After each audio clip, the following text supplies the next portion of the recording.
Good afternoon. Good afternoon. Good afternoon. My glasses is ugly, but you can excuse me. All good. My name is Giselle Gavin, and I want to welcome you to my home, Betances Houses in the South Bronx. I've lived here for 24 years. My husband and I raised our 3 boys here, and now we split the apartment with our roommate, a cat named Drew. For the last 6 years, I've been TA president at Betances. That's a couple years longer than you've been in office, Mr. Mayor. Yes. Let me know if you need a few tips.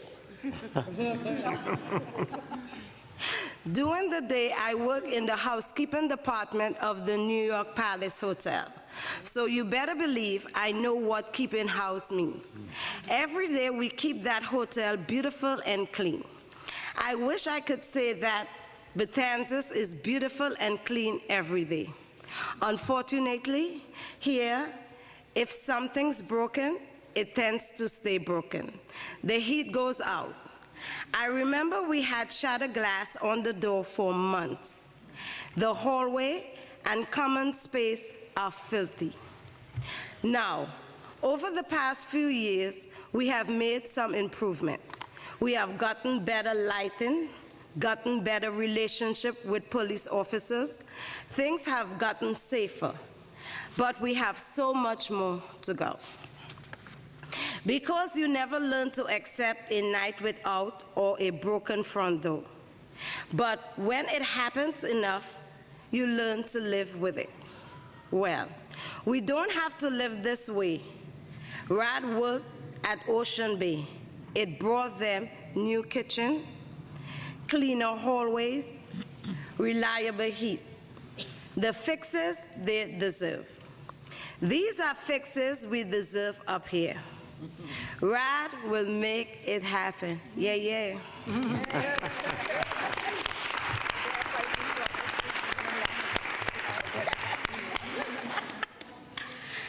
I love this development like I love my neighborhood.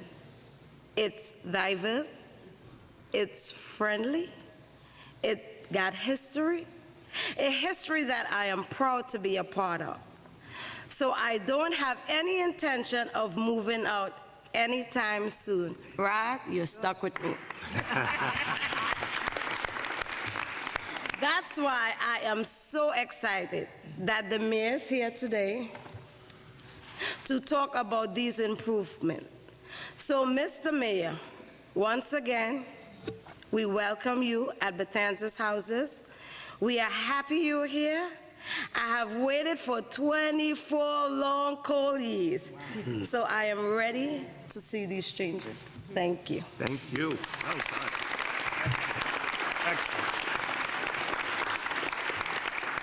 Well, Giselle, it is obvious why you are the president and the head of the Residents Association, and you speak with real passion and real authority as to what is needed to make Betances Houses all it should be. So I want to say I appreciate very much your commitment to all of your neighbors, your commitment to making things better. That's what leaders are supposed to do. Let's all give Giselle a big round of applause and thank her.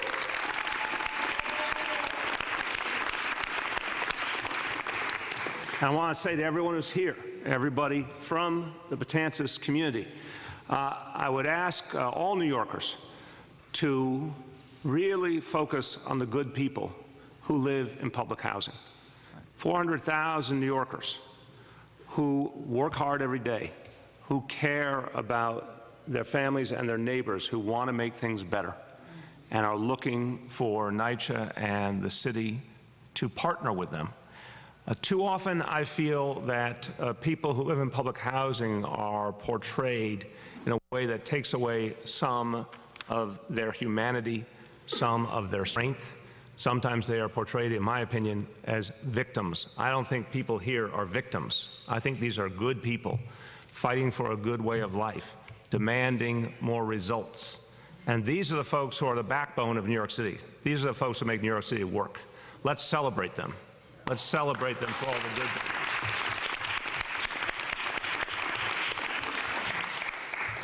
We are here today to begin a process of change. For months, we have talked about the fact that we're going to have to do something very different with public housing in New York City. 400,000 people rely on it.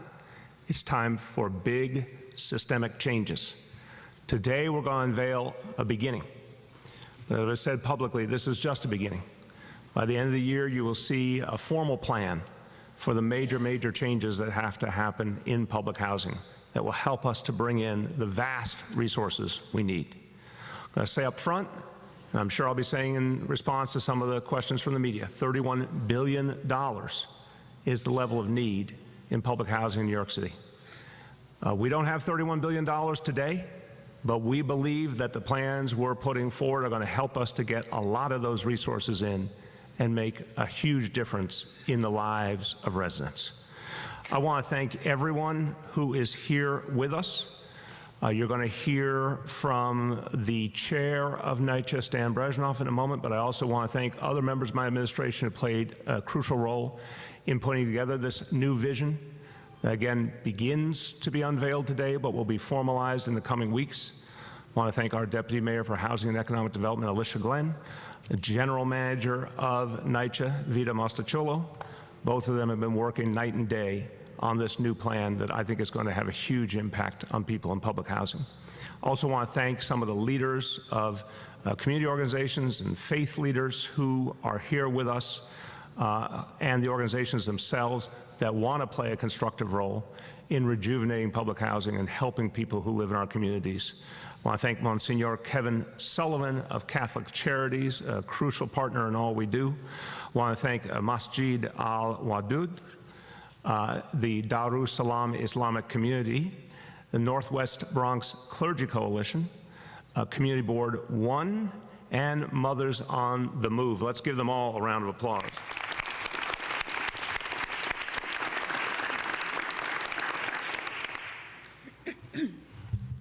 We all know the history.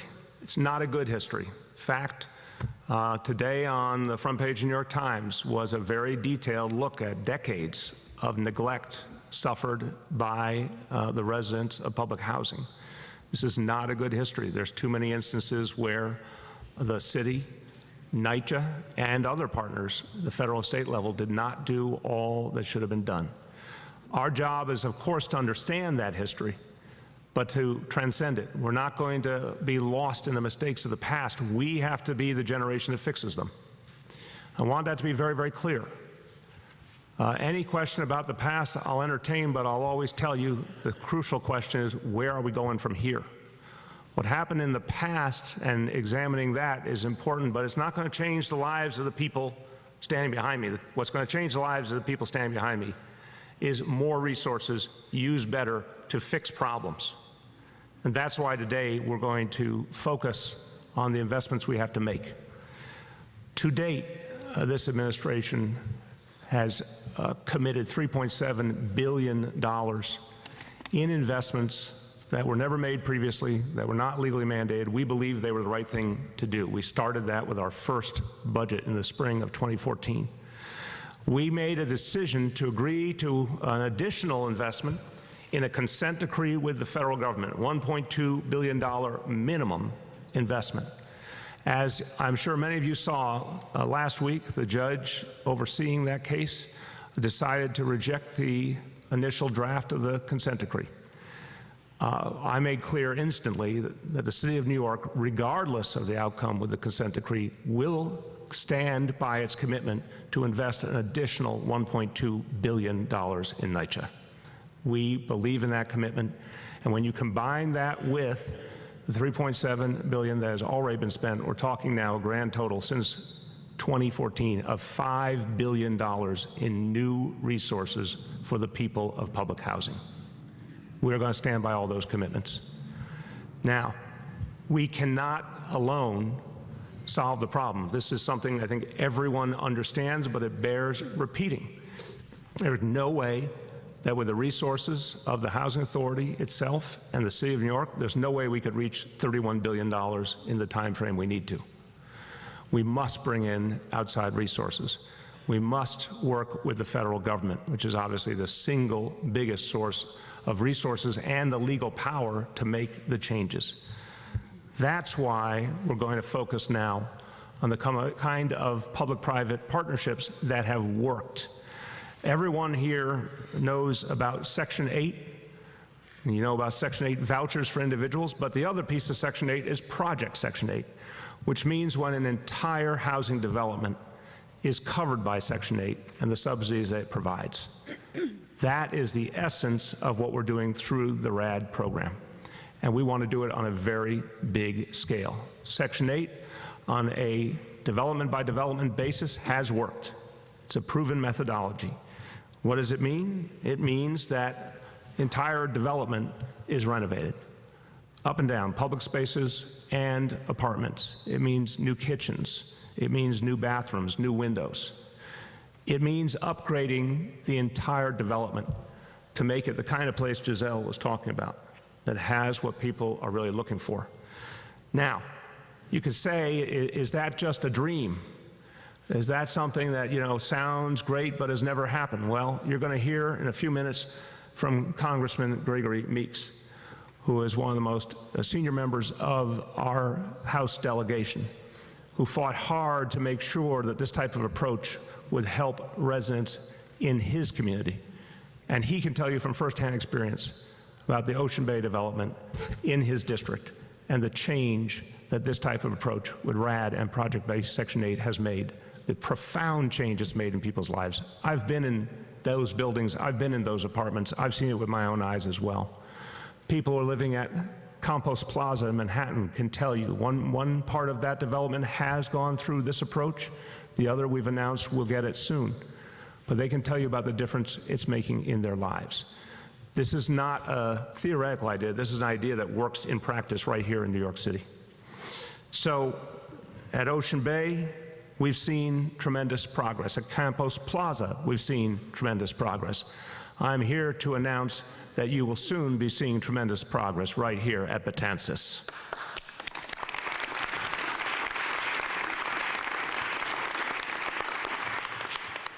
Giselle told me I had to say that. But it's true. This is the formal announcement that Betances will be one of the next developments to benefit from this extraordinary approach.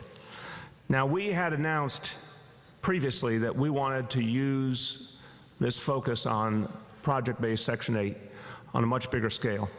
And we said our hope had been that 20,000 apartments would be renovated with this approach over the next 8 years. We are now upping that goal substantially. We believe that this approach can work on a much bigger scale for the people of public housing here in New York City. And we believe the federal government is receptive to going to a bigger scale here in what is the biggest public housing authority in America. So our new goal will be 62,000 apartments that will be renovated over the next 10 years. 62,000 apartments that we can make as good as they should be, the quality standard that the people of public housing deserve. What does that mean in reality? That is tripling the number of apartments that will benefit from this approach. And for human beings, I want you to hear how many people will be reached. 100,000 public housing residents will get their buildings and their apartments renovated. 100,000 people will benefit from this new approach, including the people right here behind me. We're very, very excited of what it's going to mean, but we also have to make really clear what it is not, because I have gotten this question. I think I've done 58 town hall meetings around the city. I think at almost every one I've gotten the question about the future of public housing.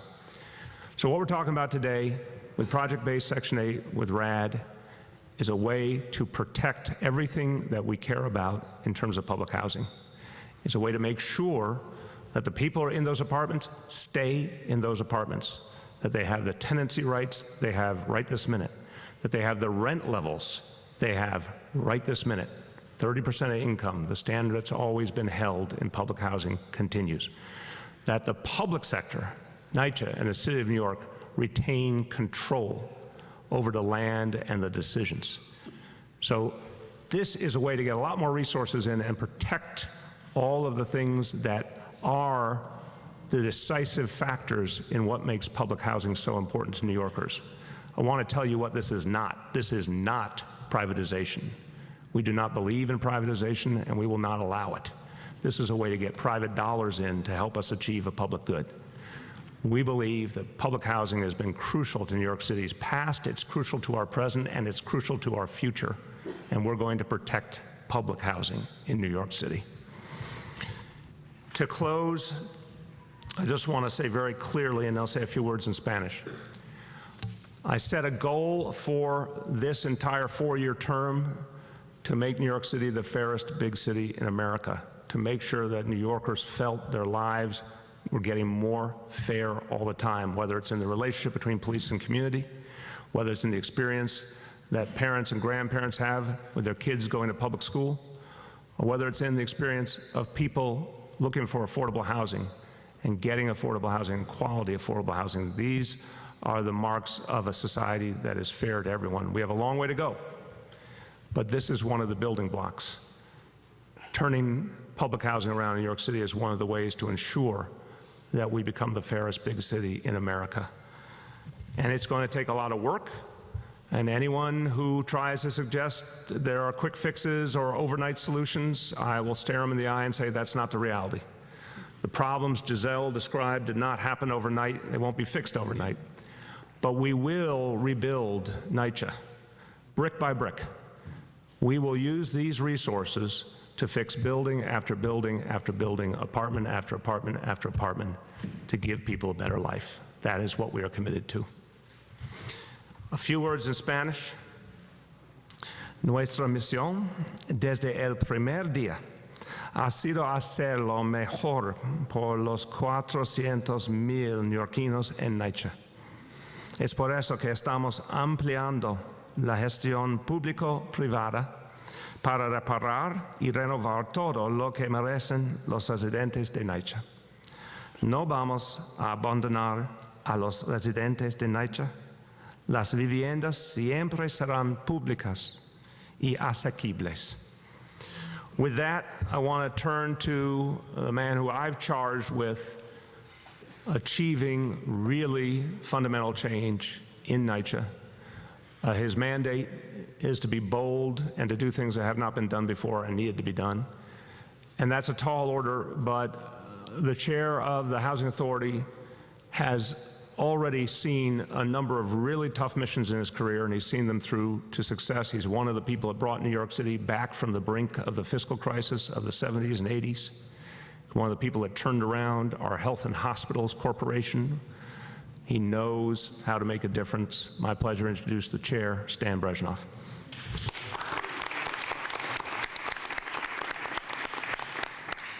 What can I say after that?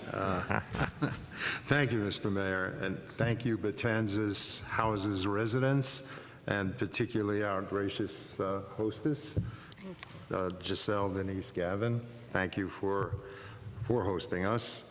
The mayor has described what's going on here. I'm really proud to be here because this is an important day for the residents of Betanzas Houses, bringing Betanzas to the status of project-based Section 8 promises significant improvements for the hundreds of families who live here.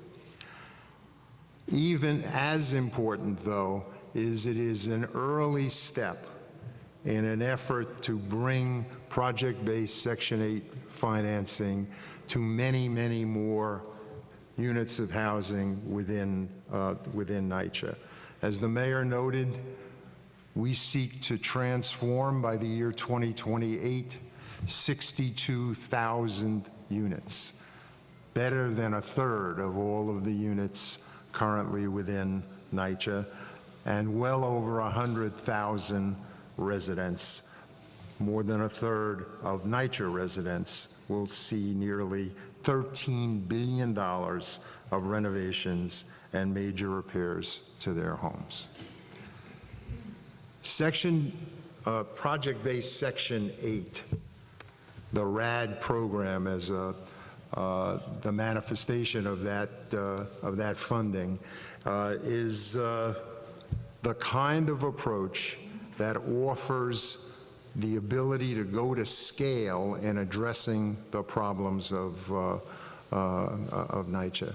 The mayor noted that a recent needs analysis for NYCHA totaled $32 billion.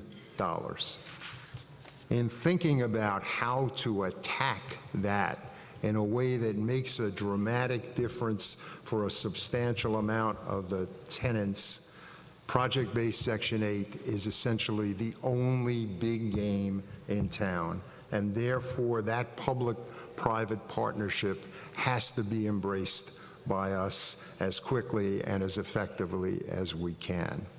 There is another byproduct, though, of focusing on the RAD program, and that is that it will free up NYCHA and resources to focus on the remaining parts of NYCHA, because while this is an ambitious program that has great promise for the people who live in NYCHA, we will not be, as the mayor has noted, forgetting that there are many problems and issues in the balance of NYCHA, and we will be using those resources in a more focused, in a more reliable, in a more effective way over the coming months and years, so that inroads can be made in the same kinds of problems while the RAD program unfolds in the 62,000 units. All right. You got more, or are you done? No, I'm done. Okay, thank you. Thank you. Yes, I know. Thank you, Stan. Now, I mentioned before Congressman Greg Meeks, who has been a very strong voice for public housing, defending the residents, but also has recognized that we need the resources to make people's lives better, and that the federal government has a crucial role to play. So this is a voice of authority to me, because he wants to strike that balance of protecting the rights and the needs of residents, protecting public housing long term, but also getting real resources in, without which we cannot make the right changes. He's been right in the middle of making sure that Ocean Bay was everything it was meant to be. And Congressman, I want to say thank you for that. I want to say congratulations that you will now be in the majority, a great place to be. And I look forward to calling you chairman or whatever various titles you will be gaining now. But your leadership is going to be very good for the people of New York City. Yes. And we want to commend you and thank you, and please help people understand what you were able to achieve with Ocean Bay and the differences making in people's lives. Thank you, Mr. Mayor. And it's great being in the majority. I serve on the Financial Services Committee, which deals with HUD and housing on a regular basis. But I'm here, first of all, because I would probably not be a member of Congress if it wasn't for public housing. I grew up, I lived in public housing until I finished law school. And I know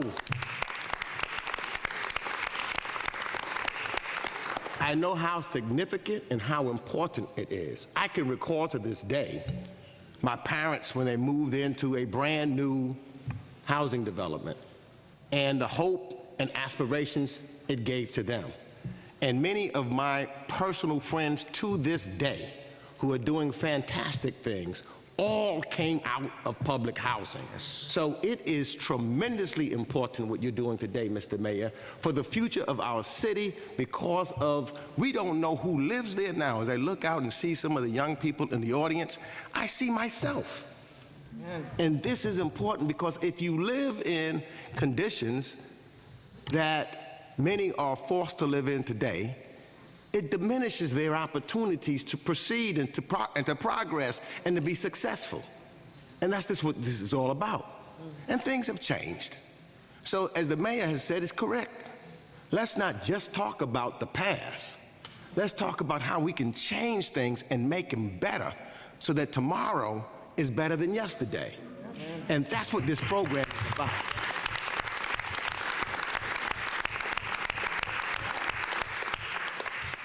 So when the opportunity to have a RAD program in my district in Queens. Now, remember, this really is a program that started under former President Barack Obama. And we were able to work with Barack Obama and his administration to try to come up with an idea that would help put money into a system that had been neglected for years so that they could have a place to better live. Now, I'm gonna give you extra credit, Mr. Mayor, because, you know, folks across the country looked at the RAD program, and some were for it and some were against it, et cetera. But the city of New York did something. They took another step. They just said, we're not gonna just accept the RAD program as it was, even during that administration. We're gonna come up with another agreement, and you call it PAT, to make sure that the protections for the residents were taking place. PAT, permanent, affordable community commitment together. So I looked at that. I compared it to what was going on. I said, this improves and makes sure that this is, in fact, public housing, and it remains public housing, because that was really concerned to me. That's right. And it also protected the individual so rents wouldn't go sky high. I recall very clearly 2008, the financial crisis. Many people got caught into it because their mortgages went too high. We didn't want the same thing to happen with their rents. So their rents are locked in to affordability, just as it would be under the old system. And then I went and we started going to work in the Rockaways. And I started to see the commitment of the individuals, whether in the Rockaways it was Wavecrest Management and MDG, the commitments that they had to the tenants and the tenants' involvement in it. The tenants talking back and forth, several meetings after meetings after meetings. People in public housing getting jobs that had not had it before, which is tremendously important. Working together for community centers, and it's the kind of thing that I had the advantage of when I lived in public housing. And then watching how quickly these apartments started turning around. New bathrooms, new kitchens, new hallways, lighting doors, front doors opening with security. It changed the lives of people that were living in there. Had we not done that, they could have been living in the dilapidated conditions for decades. In fact, the seniors probably would not have made it by the time they were finished, and the young people would have never got the opportunities that they would now get under this program. So I come here, Mr. Mayor, saying I have seen firsthand a successful development in New York City, and happens to be in the 5th Congressional District, and I know there's some other places, but I'm so proud of what they've accomplished. I said I wanted to be here today because to the people of Betances, let me tell you, you're in for a life-saving event. You can live as you are. You are hardworking, everyday, decent human beings who deserve a decent place to live and a decent quality life. It's coming because of this program and this mayor. Thank you very much.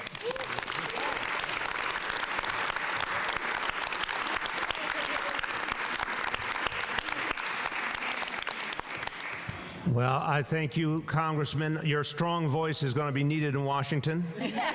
And we're really happy you're going to be in the position you're going to be in, but I also appreciate the eyewitness to what happened at Ocean Bay and what's going to happen now at Betances. Now, representing this community, a very strong voice, and she has been for a long time on behalf of the residents of this community, and she fights for us in Albany. That's never easy, but she does it with great impact. Assemblymember Carmen Arroyo. Good afternoon. Buenas tardes a todos. Buenas tardes. Mr. Mayor, welcome to my district. Thank you. Thank you. I have to tell you something that is not a secret. I was one of the first 18 tenants that moved into Betances 38 years. The originals. We work in the community to make sure that this project was going to be developed in the community for the people in the community. Mr. Mayor, the heritage that you have was the disaster that was made through the years in NYCHA is something that I don't envy. As a representative of this community in Albany, I am always with my eyes open where the money goes, to make sure that my district receives the share that is needed for the people that I represent. And I am one of the legislators that has the larger amount of projects in Albany. Listening to you today, I am so happy. It's Thanksgiving week. God, thank you, because I see an open window for the future. Amen. A future that we need, that our children need, that our young generation need, that our seniors deserve. During the campaign in September, I visit apartments, I visit buildings. Mayor, there are buildings where 10 or 12 apartments are condemned. We need those apartments fixed because there are a lot of people in the community that need them. I think that your words really are very important, not only for the community, for the taxpayers, and we pay taxes. Our president doesn't, but we do. Good line, good line. I think that the use of the money is something very important to me, not only as a resident of this community. Now I don't qualify for NYCHA. They throw me out when I make a better salary, but I'm glad. But I live in this community. And I visit the apartments, and I visit the people. People go to my office with complaints, and it's really hard to work under the NYCHA development because the complex of a state, city, and federal laws over it. It's not an easy task, and I am not defending the mayor here. He doesn't need Carmen Arroyo to defend him. Sometimes we blame the wrong person for what happened. But there are certain laws that have to be fixed, Mr. You know that this man was a colleague of mine in the State Assembly for many years. Yes. Then we know each other very well, and we respect each other very well, too. Thanks, Mr. Mayor. I am here, I'm in the community, and I am alert to any problem that I can help, and I hope that after Betances, we can take Patterson and take those equipments that are in the street to hit the buildings out and fix them. Amen. Thank you, Mr. Mayor. God bless you and your staff for the work. Thank you. Thank you so much, Assembly Member, and thank you both for your extraordinary support for the residents of public housing. We're going to take questions to begin on this announcement today. Let's see, there's questions on this. I'm sure many of these residents would love to get new kitchens and bathrooms and things for their apartments, but when they call our newsroom desperate for help, they're talking about major infrastructure, plumbing, boilers, leaking, no heat, no hot water. Does any of this money help with those concerns? All of those concerns. Absolutely. Well, why don't you start, since you're an eyewitness, and then we'll let Stan or Vito can speak to as well. I would tell you, you talk about new boilers, the guts of the building, absolutely. From the ground up, it covers all of that. And, you know, when you look at, you know, coming in for repairs, et cetera, there's no question about that. So it's not just the apartments itself, it's from the guts of the building on up. It concludes everything. From the base to the roof. There you go. Want to add, or is that, I think that says it all. That says it all. Has to be building by building. Absolutely. So success at Ocean Bay, what happened there. But in terms of getting through this winter, what my colleague just asked about, there are people right now at this moment who do not have heat or hot water in their apartments, who have fixtures torn off the walls with holes in the walls, who have rats. What can be done to at least ease the suffering for these residents as we go into the even colder months? Look, we have to do both. We have to do everything we can to address people's suffering right now, while doing something much more fundamental for the future. If we just keep addressing problem after problem after problem but don't get to the root cause, we're not going to be helping anyone. So this is why this is so important today. We're talking about the resources to completely rehabilitate 62,000 apartments and all the rest of those buildings. That is trying to fix the problem once and for all. That's what we want to do. Now, you're right. Right now, we've got problems we have to address. So Vito, Stan can jump in, but what we've announced previously is we're trying to use a whole host of tools that, honestly, NYCHA didn't do enough of in the past. Outside contractors, outside technical experts, mechanics, who can be applied more quickly to where the heat problems are, more mobile boilers. It is not going to be perfect. I think I've been saying 31 billion stands right. When you round it off, it's closer to 32 billion. When you have a $32 billion hole, there's going to be a lot of problems. But we do believe we can help people this winter to have a better experience than last winter. You want to add to it all? Do you want to? So as the mayor indicated, we've made a number of changes for this heat season. And this week, I'm going to be sharing with the mayor some additional plans to make improvements to how we deliver services this heat season. And we also, just one other point, honestly, I have deep respect for the hardworking people at NYCHA, but NYCHA's done a lousy job of communicating with residents about their heat problems. One of the things in the announcement a few weeks ago was to say we're going to not only send out those teams, send out those mobile boilers, but then ask residents, are you experiencing an improvement in the heat situation in your home? If you're not, we have to go back.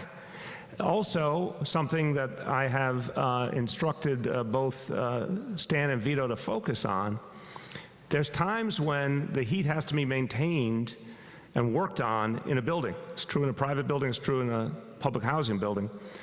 And what NYCHA has never done consistently is alert the residents in advance of when the heat will be down for maintenance reasons. Not because there was a breakdown, but because they're trying to avoid a breakdown by doing the normal maintenance they have to do.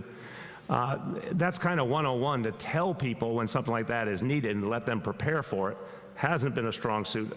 I think Stan and Vito are going to put in place a variety of things quickly to allow people to have that information. Courtney. In the beginning of your remarks, talked about the time story. Yes. The time story obviously showed that your administration tested all of these agreements after the health department suggested going there. You mentioned the state failing, the predecessor failing, private failing, the federal government failing, we all failed.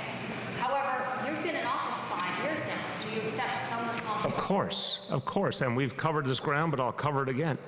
No, it's very painful to me that some of this clearly happened on our watch. The origins are not on our watch, and I think the story today points that out more clearly than ever. We were handed an already fundamentally broken situation, and honestly, we didn't even know some of these problems existed. We did not know, we've said it before, we did not realize that the inspections had stopped years before. And some people made some very big mistakes, and those people are gone. The new leadership, I think, is doing a very commendable job under tough circumstances trying to fix things once and for all so that never happens again. And obviously, inspections are now happening regularly, remediation is happening regularly. But of course I have to take responsibility, we all of us up here have to take responsibility from the administration for what happened on our watch. And we are pained that some of what is happening we didn't know, because we would have fixed it. So to the point about the contesting the health department instructions, several months ago, Stan and Vito ordered that stopped.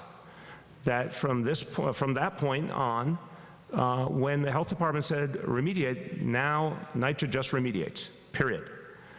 So some of this is, Courtney, you could debate what's worse, knowing about something and not acting on it, or not even knowing about it. What I think is the truth of what we've experienced these last few years, we didn't know about a number of these things. When we found out about them, we acted. I didn't know those health department reports were being contested in that way. It was a no-brainer to say, we're not doing that. Once we understood that, we're not doing that. Please. Actual program here at RAD. You said you were optimistic about how HUD would be Yes. this. What does that mean specifically? Have they said this is a great idea, go for it? Will HUD have to approve every single development? I'll turn to Alicia, Stan, Vito, but just to say, one, it's a policy that has worked, so that's the first reason we're optimistic. It has worked in practice, including right here in New York City, and HUD has encouraged public housing authorities to use this. Two, I think we've had very productive conversations with HUD that certainly leave us feeling like they want to see this be a crucial part of what we do going forward, but I'll leave it to my colleagues to fill it in. So yes, we've had very collaborative conversations with HUD around how to get this effort underway, and the fact that we are here today is a testament to the fact that we've been able to build some of those bridges and deal with some of the issues, because NYCHA is a very complex and the largest authority by far, and many of the programs were not designed necessarily to accommodate some of the issues that we have here. So we've been in extensive conversations with them, and we've closed this transaction with HUD just last week, as well as the Ocean Bay transaction. There are several more to close this year. Each time we convert something to Section 8, we do have to get approval from HUD under something called Section 18. So it's an ongoing relationship, and I feel very good about where we are now, and we'll continue to work with them. We have briefed them on the broad outlines of this effort, yes. Jillian. Mr. Mayor, could I just say that ahead, on the congressional level, we have been talking with HUD also previously, and now that we're in charge on the House side, and there's going to be a number of members who are, I know Emmanuel Cleaver, for example, he may be, or Lacey Clay, the chair of the Housing Committee on the Financial Services Committee. We are looking to have a meeting further with Secretary Carson, and I can tell you that it's going to be very much on the top of our agenda in regards to HUD. And the one thing that we've been able to agree upon with them has been nothing much, to be quite honest with you. But one of the things that Carson has been promoting is RAD, and wanting to invest and get involved in RAD. I can tell you that's the only one thing that we've been talking about, and we've been going at it head and head, but RAD has been that one area of which we seem to have some type of an agreement and want to move forward on. Amen. Jillian. Mayor, just to follow up on Courtney's first question, you just said that you didn't know those health department reports were being challenged, but I mean, we've been, the lead issue has been public for a year at this point. You've known about it longer than that, before it was made public in a DOI report. How is this not something that was come up earlier in a few months ago? Again, I want to really make sure we understand this, because the question's been asked in a lot of ways, and I feel like it's been answered, so I'm going to try again. Today's article points out the sheer totality of the problem and how long mistakes were made. But it also points out that for all of us coming in the door, we were focused on a host of other challenges in NYCHA. This is just plain fact. If you go back, just look at the year 2014. Look at the 2013 citywide debate that was the mayoral campaign, and look at 2014, the issues of that year in public housing. In the campaign, people were talking about what was going to happen on development, how do you avoid privatization, a whole host of issues. In the first year, the number one issue was crime in NYCHA developments. And a huge amount of energy went that year into reducing crime successfully. This issue was not on the radar, and it's just the honest truth. In fact, it is part of the reality, and I wish we had like perfect field vision. I wish we could see everything happening in the whole city at all times. It's just not the honest truth. We rely on a whole host of community groups, resident associations, elected officials, the media, et cetera, to bring issues forward in addition to everything we do all day. Once it started to be clear that there was something fundamentally wrong, piece by piece we have tried to address the lead issues. So now we have a lead czar for the first time, working to coordinate all citywide efforts under a Vision Zero strategy, which the city never had, which says we're going to eradicate lead poisoning once and for all in New York City. We've come down 90% since 2005, which is stunning progress for this city. We're going to end it once and for all. We're going to make sure that any young people affected get the treatment they need. It's never been the approach. It will be the approach now. As each piece of the equation has been presented, we're trying to fundamentally change things. So I am telling you a factual statement. If anyone had presented to me along the way that these reports from the Department of Health were being contested, that would have been the day that we started the process of turning that around. It has now been ended once and for all. I guess my question, though, is, why were we doing this in 2013? If this has been in the headlines. Bless you. Why did this aspect of it, you looking into residential for the last because I think, honestly, the problem had been, thank God, had gotten a lot better over the years. Like I said, that 90% reduction since 2005. There were a host of other problems that were very urgent. This, you know, again, I respect if anyone in the media or in any in elective office says, why were we not able to do everything at once? The honest truth is, we have a huge number of things we're trying to do just when it comes to public housing, let alone everything else we do. We respond to both an agenda. We brought in an agenda, what we wanted to do to try and help NYCHA, starting with ending the payments to the police department, ending the fact that NYCHA had to pay taxes to the city of New York, turning that money back to repairs. If you had said to me on the first day of my administration, what are the central problems in HUD? I would have said safety. I would have said the repairs not being made on a timely basis. And I would have said that NYCHA is still having to pay money to the city of New York instead of keeping that money to fix its own problems and needs. That's what we focused on. The lead issue was not on the front of the discussion, I think in part because a lot of progress had been made, and in part because we didn't realize that some of the things that needed to be happening had stopped, like those inspections. I had no idea the inspections had stopped. Anyone in their right mind would have said they have to be. They're legally mandated, they have to happen. This is reality of how things work as we're trying to make sense of a whole lot of complicated material. But again, what I think residents care about now is what are we doing now?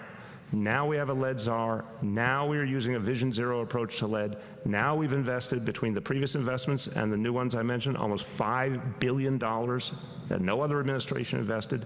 Now we're trying to move 62,000 apartments to be finally the quality they deserve.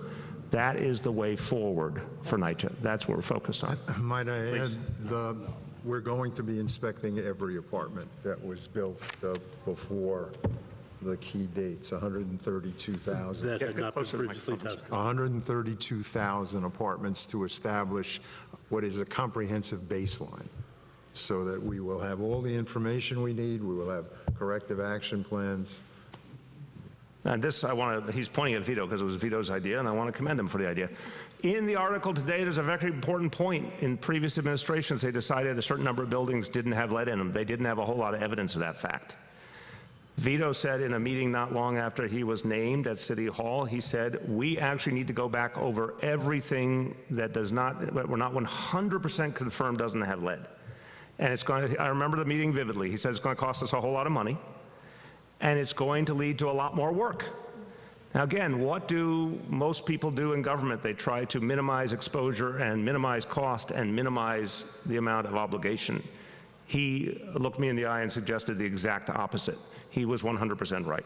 So now 140,000 apartments are going to be tested once and for all to determine if they have lead or not, and then we act accordingly. Greg. I think you've used the term consent decree once since we've been sitting here. Mm-hmm. And the situation is, as far as I can tell, is that you guys have signed up for this thing. You're married to it, as is the housing authority. But the judge has a different plan. And specifically, the judge has brought up a couple of times now receivership. My question is, how do you feel about receivership? There's two kinds, there's judicial and there's administrative. Where are you on that? I think it would be a huge mistake for the people of public housing in this city, because it will take the decision-making power someplace else, and we don't know what that will lead to. It's as simple as that. Now, I want to contest you just a little, because I have read that decision over and over. I think the judge says he'd like to see HUD play a more central role. We're going to go back to, again, this is my interpretation, having read it. He points out all the tools that HUD has, and he would like HUD to play a more central role in resolving this issue. Now, we have until the middle of December to go back. We're going to work with HUD, we're going to work with the U.S. Attorney, NYCHA, the city, everyone together to try and figure out a way forward that's productive. But I, for one, believe that there's a better chance of the problems being solved with the leadership we have now and the structure we have now, rather than a receivership. The receivership's a great unknown. Now we are putting in place, step by step, a series of fundamental reforms, like what we're talking about today. We are absolutely committed to fixing these 62,000 apartments. We're going to put in the resources we need to. We're going to do the work. I have confidence that will happen. So I'd rather stay with a plan that I know can be achieved rather than open up a whole nother world. I'm going to work with all of the players. But if you ask me my personal opinion, which you did, I believe we have a better chance of solving the problems with the approach we have now than with, again, the great unknown. Yes, Monica. On Facebook. I was supposed to be the Murphy houses today. They don't have either hot water. People are suffering all across our city. What do you tell them? They think this is too little too late. They think you move too slow when it comes to fixing things. And in April, we were on rooftop. We told you, we're asking about lighting. When we get serious, you told a lot of us that you were on top of things. How can we trust you now that you're on top of this light issue? And what is moving forward? What is the plan? What is the plan for this? Will people be pushed out of their homes? There's serious concerns about that. No, the congressman can speak to this from personal experience. The work that was done in Ocean Bay was done while keeping the residents in their homes. Clearly, we believe in public housing and serving the people right now in public housing. Don't want to see anyone pushed out. Another reason to Greg's question that I am concerned when I see ideas like receivership is the history of, in a lot of places, other parts of government coming in doesn't always mean that the people who are in public housing benefit. I worry a lot about some of the bad history in this country of developments being torn down and there never being a place for people. Here at Ocean Bay, and Congressman, if you describe it, it's fixed in place with the residents right there. Hold on, you go ahead. Let me tell you, and I think that you should go, because I want to bring the congressional delegations out to come visit and see it. And we've got tenants here too from Ocean Bay. They will tell you now, what happens is people are still living there. And what they did was there's times, because when you're renovating an apartment, there is inconveniences, no question.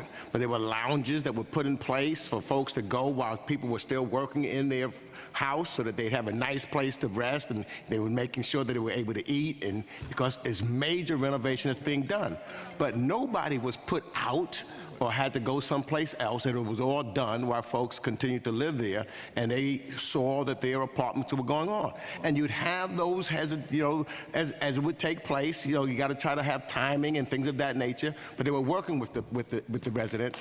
And I think overall, if you talk to the people that lived there that went through the process, they will tell you that they were more than satisfied with how it was done. Can I ask, hold on, who's here from Ocean Bay, anyone? Okay, so just for colleagues in the media, take a look at the hands that are up. Put your hands up one more time, Ocean Bay people, if you want to talk to any of the folks who actually went through it and actually have benefited.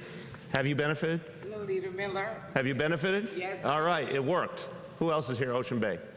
All right. What are your names? Iris Colado. Iris? Jocelyn Moran. All right, very good. Anyone else this side? Okay, talk to those folks after. I have visited NYCHA for years and years. I'm going to visit NYCHA. I'm not playing by your rules. I'm playing by what's right for the people of New York City. I'm going to visit NYCHA on a regular basis, as I always have.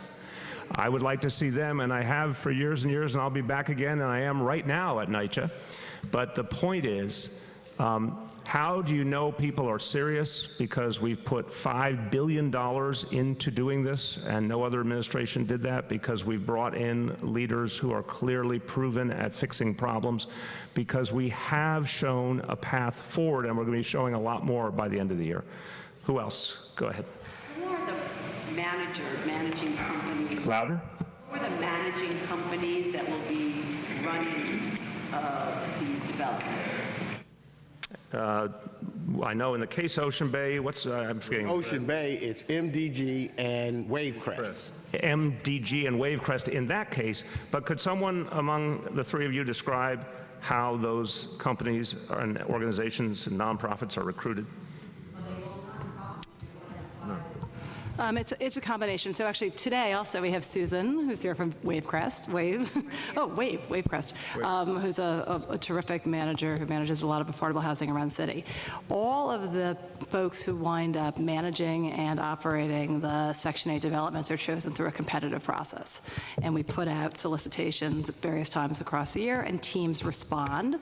And they often respond with a construction manager, an operating company, a nonprofit. And so here today, this is a good example of the kind of partnership you would have. You'd have a contractor, Wavecrest, a couple of social service providers, including Catholic Charities and Bronx Works, so that residents are also getting services as part of the package. So it's done on a competitive basis, and we'll be rolling those out quarterly to every half a year to solicit more folks so that we can have wider participation across the boroughs.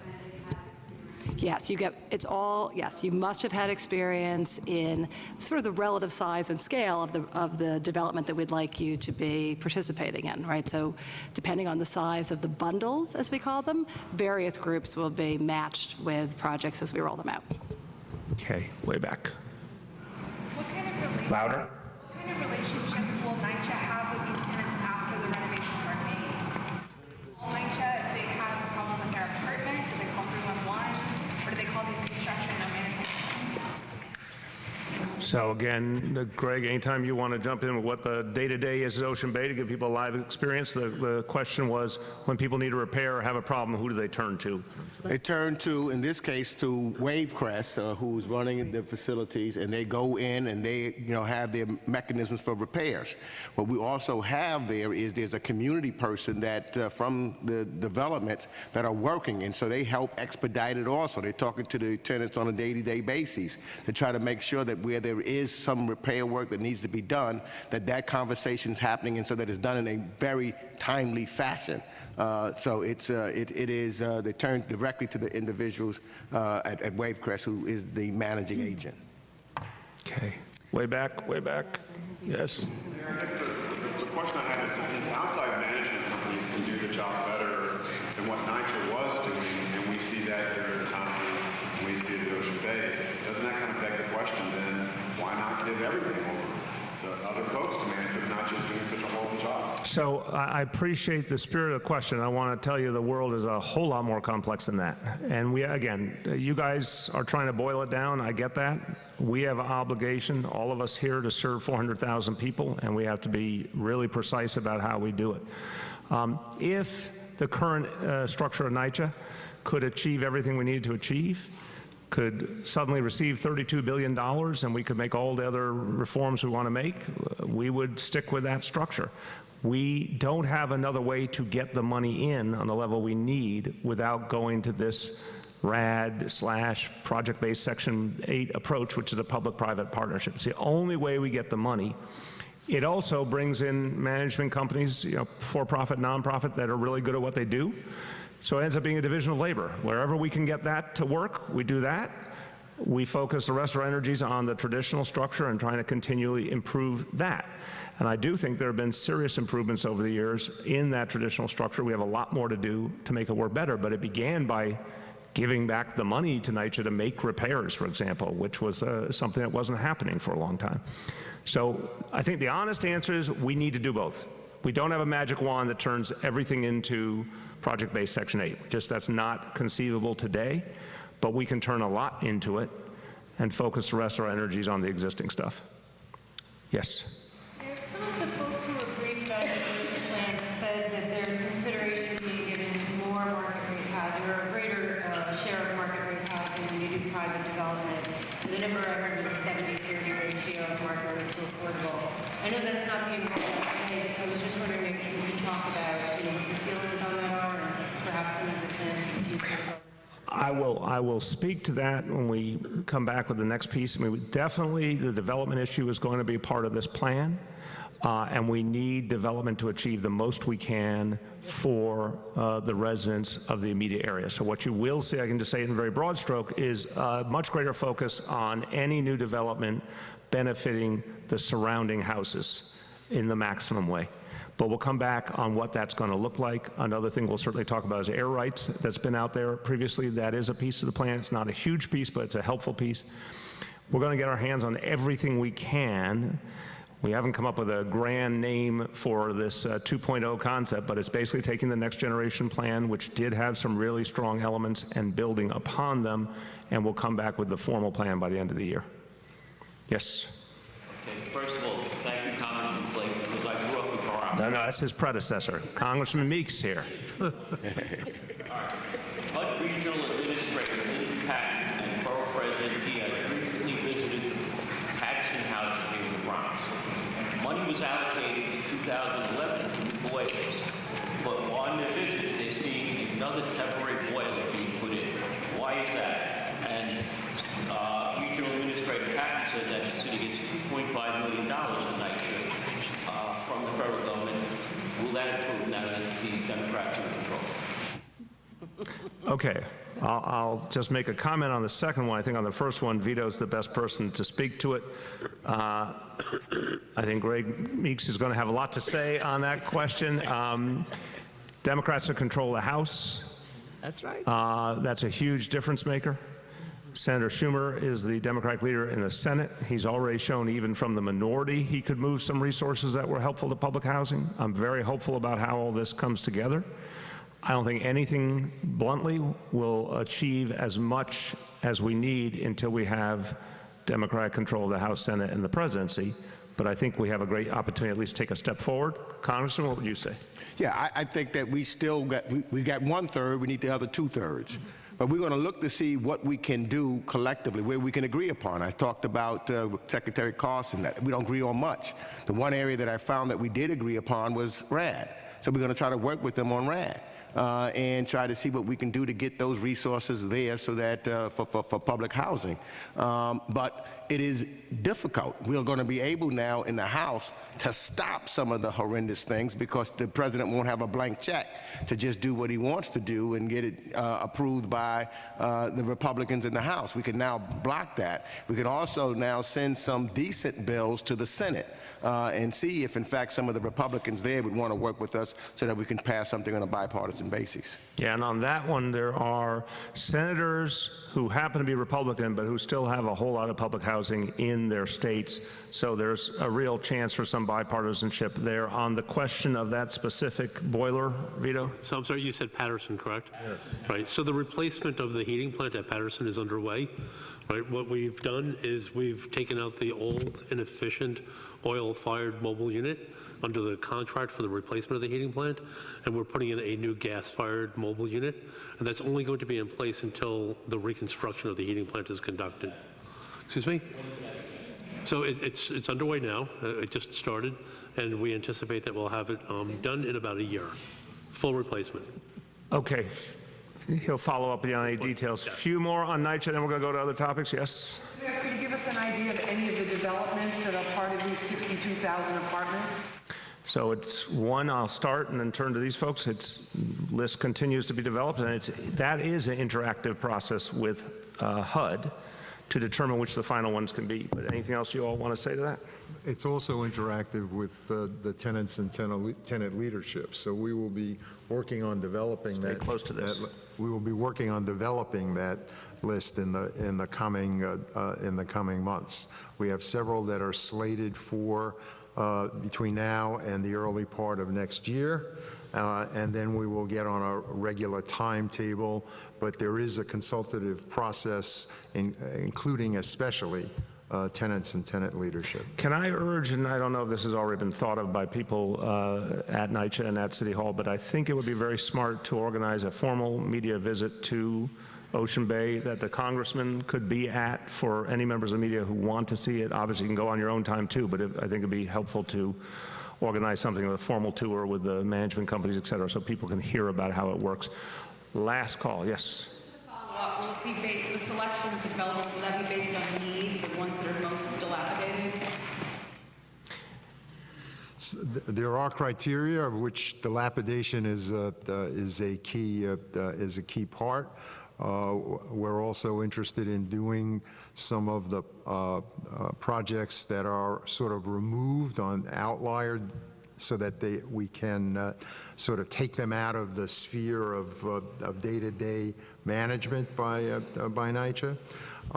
And the criteria starts with the condition of the developments, and 62,000 units is close to a third of what we've got. So there will be quite a few that meet that criteria. And I want to emphasize, as we bring out the bigger plans later on in the year, we're going to be talking about the things we have to do for some developments that have a lot of need but would not make sense for RAD, because that's another part of the plan. Okay, last call on NYCHA. Yes? What are the specific renovations that are starting right now with Betances, and when will they start? What's the timeline on Betances? And I mean, I'm just going to say, as you heard about Ocean Bay, it's everything. I mean, no, it progresses, and we'll get you. I think we should get you the history of Ocean Bay and compost so you understand it works. But it's ultimately everything. It is done in a way that does not displace the tenants, the residents. But say again? Do you know what they're doing first? Do you know what they're starting on first? Couldn't hear that. Do you know what they're working on first? Like We can get you that, but does anyone know when the timeline is?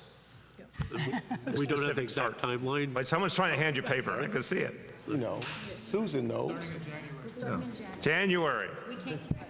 We started this weekend cleaning up, and we're starting to put. Susan knows. January. I like that kind of answer. Two-year time frame. Yeah. Total for construction. I feel like a ventriloquist. Starts in January, 2-year time frame. Let's get you a sense of what happens when, but again, I think the previous ones will be very instructive about how it progresses. Is the federal government picking up the whole tab for all of these renovations? It's public-private.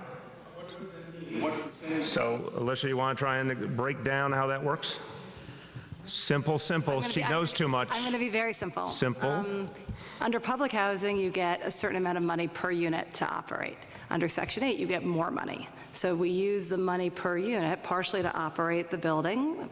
Well, Wavecrest will be operating these buildings, and then the balance of the money, we can go out and borrow money in order to fix up the buildings. So the difference between converting from Section 9 to Section 8 is it just gives the authority more resources, some of which go into running the buildings, and the balance go to support the loan, which is what these guys will use to fix up the buildings. I'm going to try and make that even simpler, and I want to ask our friends in communications for NYCHA and City Hall, you need a fact sheet badly to explain how this piece works, because it took me several times to get the nuance.